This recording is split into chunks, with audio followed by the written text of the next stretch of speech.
పెళ్ళయ్యాక పెళ్ళాలకి కడుపు చేయాలనుకునే మొగుళ్ళని చూశాను కానీ పెళ్ళాన్ని కలెక్టర్ చేయాలనుకునే మొగుని నిన్నొక్కడే చూస్తున్నానయ్యా. నువ్వయ్యా అసలైన మగాడివి, సిసలైన మొగుడివి.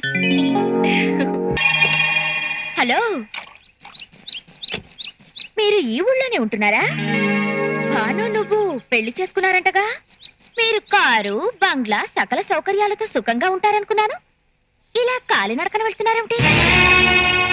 పెళ్ళైన తర్వాత ప్రతి ఆడదానికి ఇంటి పేరు మారుతుంది, కానీ నీకు తలరాత కూడా మారింది.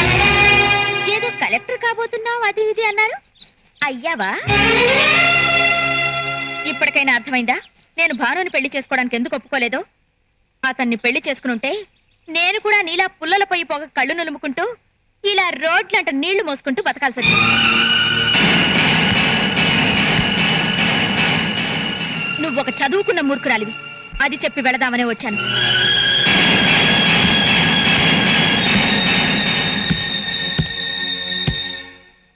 ఎవరేమన్నా నేను బాధపడేవాడిని కాదు, కానీ ఎవరు ముందైతే తలెత్తుకొని బతకాలనుకున్నాను వాళ్ళతోనే హీనమైన మాటలు అనిపించుకోవాల్సి వచ్చింది.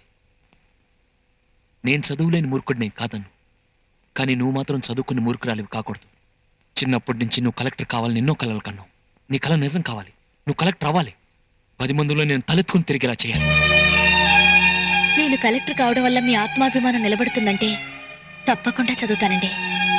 కానీ ఐఏఎస్ చదవడానికి చాలా డబ్బు ఖర్చు అవుతుందండి. ఎంత డబ్బు ఖర్చైనా పర్వాలేదు స్వప్న, నా ఒంట్లో శక్తి చేతుల్లో సత్తా ఉన్నంత వరకు కష్టపడతాను. నేను కలెక్టర్ని చేస్తాను. చూసావా బల్లి కూడా సొమ్ము పలికింది. పలికింది బల్లి కాదయ్యా, ఈ ఎద్దులయ్యా. పెళ్ళయ్యాక పెళ్ళాలకి కడుపు చేయాలనుకునే మొగుళ్ళని చూశాను కానీ పెళ్ళాన్ని కలెక్టర్ చేయాలనుకునే మొగుని నిన్నొక్కడే చూస్తున్నానయ్యా. నువ్వయ్యా అసలైన మగాడివి, సిసలైన మొగుడివి.